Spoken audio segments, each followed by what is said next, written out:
इससे पहले मैंने अपने YouTube चैनल पे एक वीडियो बनाया था कि करोड़पति कैसे बना जाता है क्रेडिट कार्ड से। लेकिन दोस्तों उस वीडियो बनाने के बाद मुझे विचार आया कि कई सारे लोगों को यही नहीं पता होता कि क्रेडिट कार्ड वर्क कैसे करता है। तो आज हम जानेंगे इस वीडियो में कि how to works credit card. यानी कि क्रेडिट कार्ड जब हम ले लेते हैं उसके बाद जो बिल बनता है तो कई सारे लोगों को पता ही नहीं चलता कि बिलिंग साइकिल क्या है, हमारा मिनिमम ड्यू अमाउंट क्या है, आउटस्टैंडिंग क्या है, ये सारी चीज़ें हम इस वीडियो में जानेंगे। तो चलिए दोस्तों, आप और मैं यानी महेश बच्चाओ बढ़ते हैं सुकून भरी जिंदगी की ओर। जब भी आपके पास एक क्रेडिट कार्ड आता है तो जो एक प्लास्टिक का कार्ड होता है दोस्तों, उसमें 16 अंकों का डिजिट होता है। फिर उसके बाद आती है एक्सपायरी डेट, यानी कि वह कार्ड कितने समय में, मतलब कौन से महीने में और कौन से तारीख में, मान लीजिए कि 3 और 25 लिखा है यानी मार्च 2025 में वो कार्ड आपका एक्सपायर हो जाएगा। और उस कार्ड के पीछे एक CVV नंबर आता है जो 3 अंकों का होता है। तो ये बेसिक सी डिटेल होती है, लेकिन दोस्तों ये डिटेल कभी भी किसी के साथ शेयर नहीं होनी चाहिए क्योंकि ये खतरनाक हो सकता है। उसके बाद जब भी बिल बनता है दोस्तों, उसमें एक आउटस्टैंडिंग आपको पता चलेगी कि आउटस्टैंडिंग, तो ये आउटस्टैंडिंग क्या होती है। आउटस्टैंडिंग यानी कि दोस्तों कितनी अमाउंट आपको क्रेडिट कार्ड से यूज़ की है और वो अमाउंट आपको क्रेडिट कार्ड वालों को देनी है। अगर आउटस्टैंडिंग में 25,000 अगर दिख रहा है यानी कि आपको 25,000 आपकी लोन ली है एक क्रेडिट कार्ड कंपनी से, बस इतना आप समझ लीजिए। तो अब हमने जाना कि डिजिट क्या होता है, फिर हमने जाना कि आउटस्टैंडिंग क्या होता है।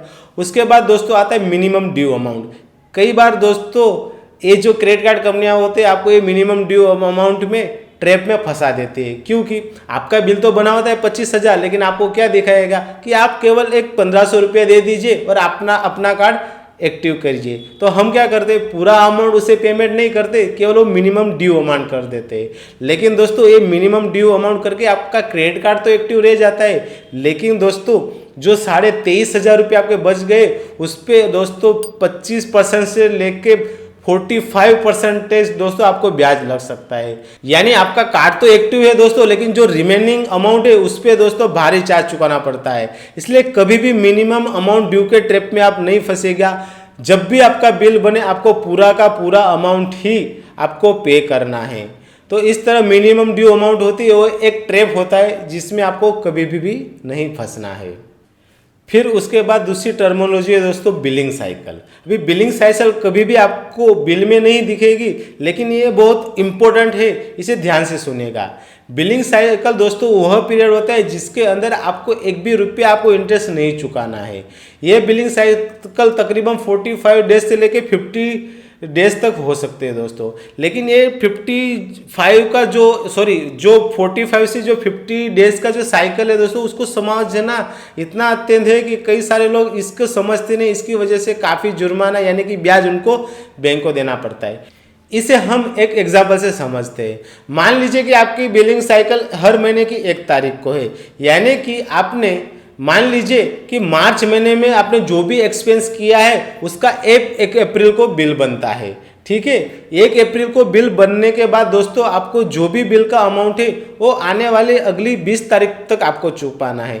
देखने जाए तो आपको केवल 20 दिनों का टाइम मिलता है आपको बिल चुकाने के लिए। लेकिन दोस्तों क्रेडिट कार्ड कंपनियां होती है वो बिलिंग साइकिल केवल 20 दिन नहीं गिनती, यानी कि जो पिछले महीने की 1 तारीख थी वो पूरा 1 महीना, और 1 तारीख को आपका बिल बना तो अगला 20 दिन यानी कि वो 30 दिन और ये 20 दिन, ऐसे 50 दिन आपको वो बिलिंग साइकिल कंसीडर करती है।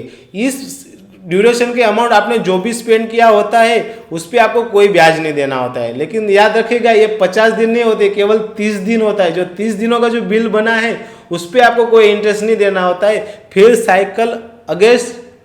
फिर अगेन साइकिल स्टार्ट हो जाती है।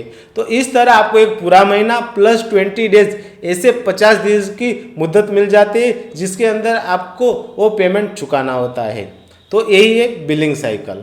बस ये 2-3 चीज़ें होती है दोस्तों जो मेनली आपको समझना होता है। मिनिमम ड्यू अमाउंट, आउटस्टैंडिंग और बिलिंग साइकिल। उसके बाद दोस्तों अब हम समझते हैं कि क्रेडिट कार्ड कंपनियां कमाती कैसे, यानी कि ये कैसे वर्क करते हैं वह हम समझते हैं। उससे पहले दोस्तों हम पहले डेबिट कार्ड समझ लेते हैं कि डेबिट कार्ड यानी कि जो हमारा ATM का कार्ड होता है वह कैसे काम करता है। नॉर्मली दोस्तों हमारे अकाउंट में जितने भी पैसे, उतने पैसे की हम कोई भी परचेज कर सकते हैं अपने डेबिट कार्ड से। यानी कि आप डेबिट कार्ड से तभी एक्सपेंस कर पाओगे जब आपके बैंक में पैसे होंगे। अगर आपके बैंक में पैसे नहीं है तो आप डेबिट कार्ड से कोई भी परचेज नहीं कर पाओगे।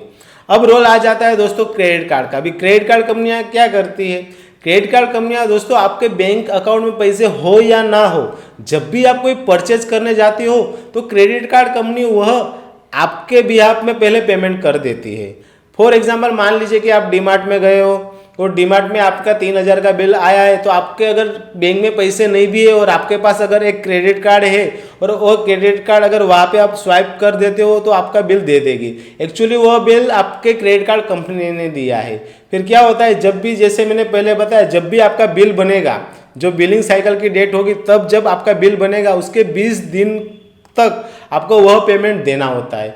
यानी कि सबसे पहले क्रेडिट कार्ड कंपनियां आपका बिल दे देती, उसके बाद जब भी आपके पास पैसा आता है, आपकी जो ड्यू डेट होती है उससे पहले बैंक में आपको पैसे डालने होते हैं। अगर आपने ऑटो डेबिट किया है तो डायरेक्टली कट हो जाएगा और क्रेडिट कार्ड कंपनी को मिल जाएगा। लेकिन आपकी ऑटो डेबिट सिस्टम अगर एक्टिव नहीं है तो जो भी क्रेडिट कार्ड का जो पेमेंट मेथड होगा वहाँ से वह पेमेंट करना पड़ेगा। लेकिन दोस्तों मैं आपको रिकमेंडेड करता हूँ कि आप हमेशा जब भी क्रेडिट कार्ड ले तो अपना ऑटो डेबिट एक्टिव रखें, क्योंकि दोस्तों ऑटो डेबिट अगर आपका एक्टिव है तो उस ड्यू डेट को अपने आप ही अपनी बैंक में से पैसे कट करके क्रेडिट कार्ड कंपनी को चले जाएंगे और जो भारी जुर्माना यानी इंटरेस्ट लगता है उससे भी आप बच पाओगे। इसलिए हमेशा ऑटो डेबिट को ऑन रखिएगा।